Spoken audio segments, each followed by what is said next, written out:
Hello, my name is Kristi Neuroth, and I am a geography teacher at Ravenwood High School in Brentwood, Tennessee, United States. I was asked a series of questions, and I'm going to share those with you today based on my experience teaching over the last 14 years. I am a geography teacher, and I also teach current issues and psychology. I've also taught at the college level as well. The first question I received is, how do you connect with your students? Well, first of all, I try to greet them as they walk in the door every day. Whether we are virtual and we are teaching on Zoom, or whether I'm here in the school building as I am right now, I try very hard to make that connection with students when they walk in the door. I find that this is a great way to see how they're feeling. Do I sense that something might be troubling them, or are they very excited about something? And it's a great way to make that personal connection with each and every student. I try very hard to build in opportunities for students to have choice in assignments and activities. For instance, they do a project in my class about various countries around the world, and I let students choose the country that they want to study. Or I may give a choice of 3 different assignments. One involves using the computer and multimedia. Another might involve recording themselves with a camera. And a third may be to present to the class in person. Building in that student choice allows students to have more ownership over their learning experience. I also try to have students work in groups. So as they're working in small groups of 3 to 4 students, I will try to work my way around the classroom to speak with different groups so I can talk to them on a smaller level. And I find that that's a great way to get to know them and their personalities a little bit better. Finally, I also try to facilitate a lot of group discussion so that students are speaking with each other. I find that when they're speaking with each other, I get to know them a bit better.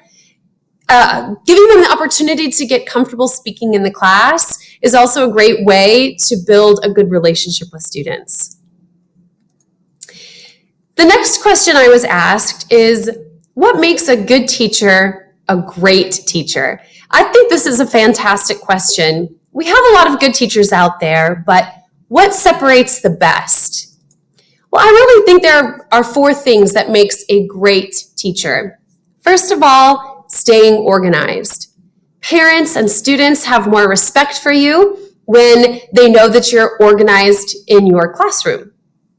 I think it's also very important to be calm and feel like it's okay to say, I don't know, but I will look into finding the answer for you. Students will trust that the information you give them is accurate if they know that you're not afraid to say, I don't know, that's a great question. Don't be afraid to share your personality with your students. They want to get to know you.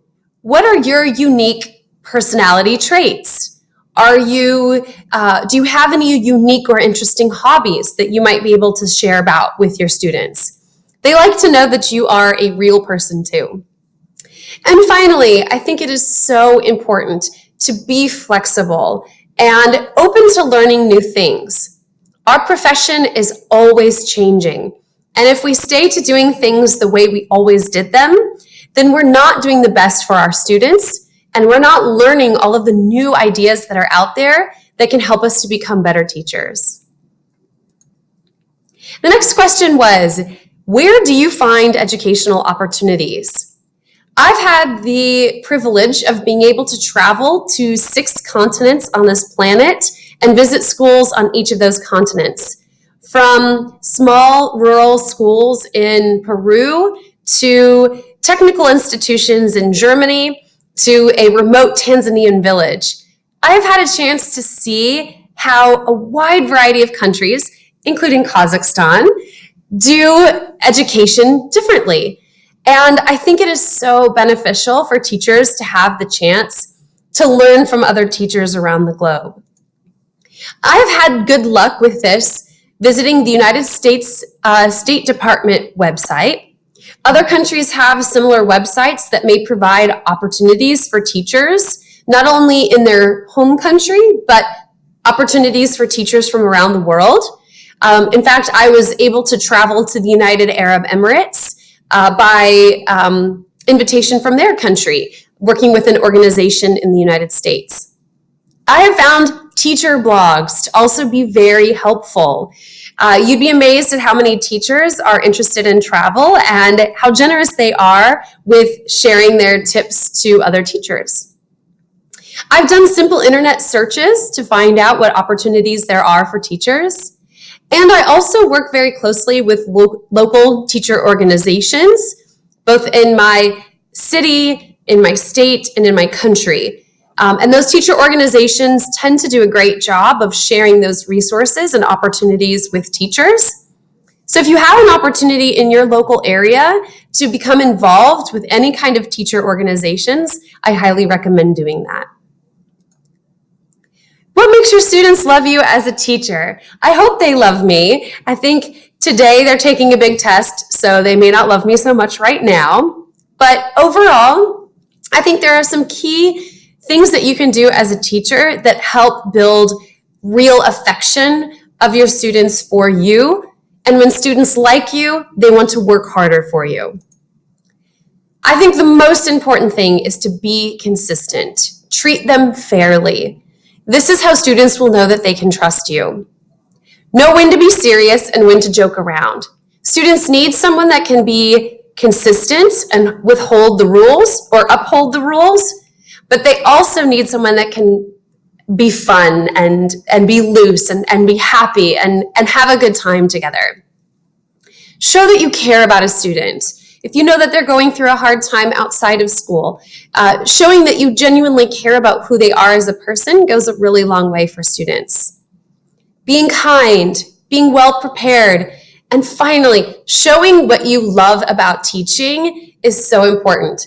Students respond very well to enthusiasm. So if you're enthusiastic and you enjoy your job, it really shows in how your students respond to you.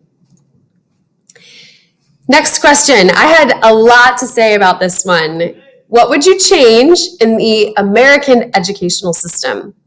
After having an opportunity to travel to so many different places, I see amazing things that are being done around the world. And there are a few things I would love to change about our American system. First of all, in America, the way that we fund schools is primarily through property taxes.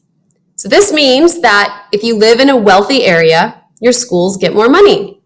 And if you live in a poor area, your schools are underfunded. And I think that this inequality is a great detriment to our American society.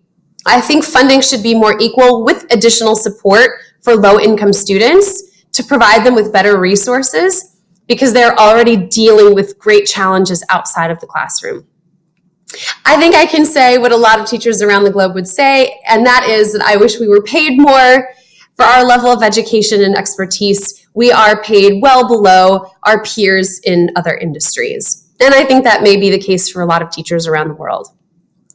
We have very large classes in some cases. For instance, my largest class this year has 35 students. It is very hard to manage that many students at once, so I would definitely long for smaller classes. We want more job training.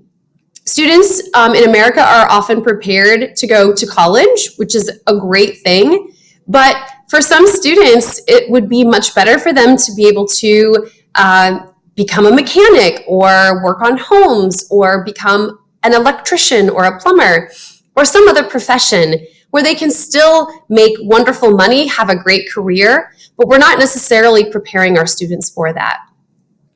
I think we need more financial education.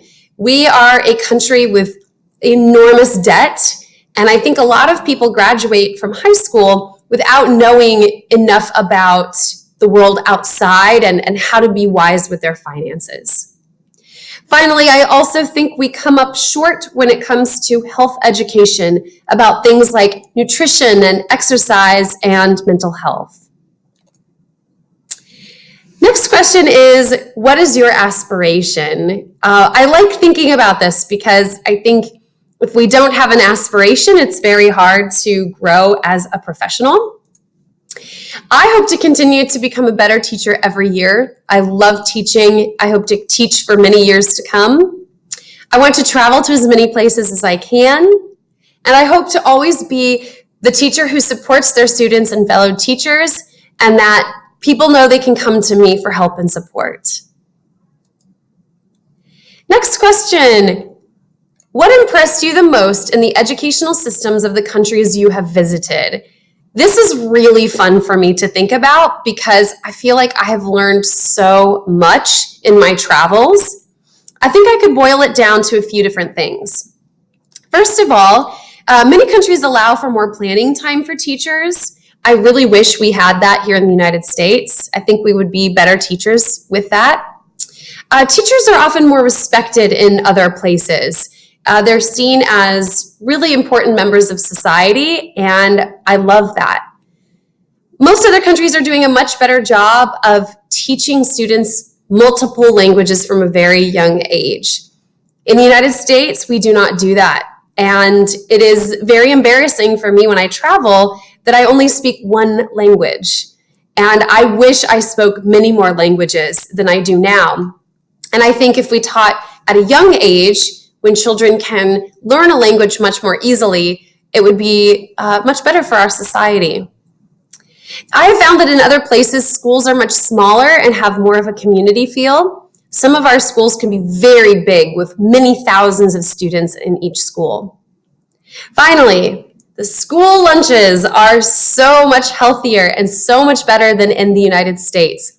I will never forget my first school lunch when I visited Kazakhstan, walking into the cafeteria and there was homemade soup and bread. I am not kidding. It was the most delicious soup I think I've ever had in my life. So healthy, local foods made the soup. I was blown away. And it made me really sad to come back to the United States and see that we do not have our own homemade soup. I would love to have some Kazakhstan homemade soup here in the United States. Finally, what encourages you to participate in international projects or programs?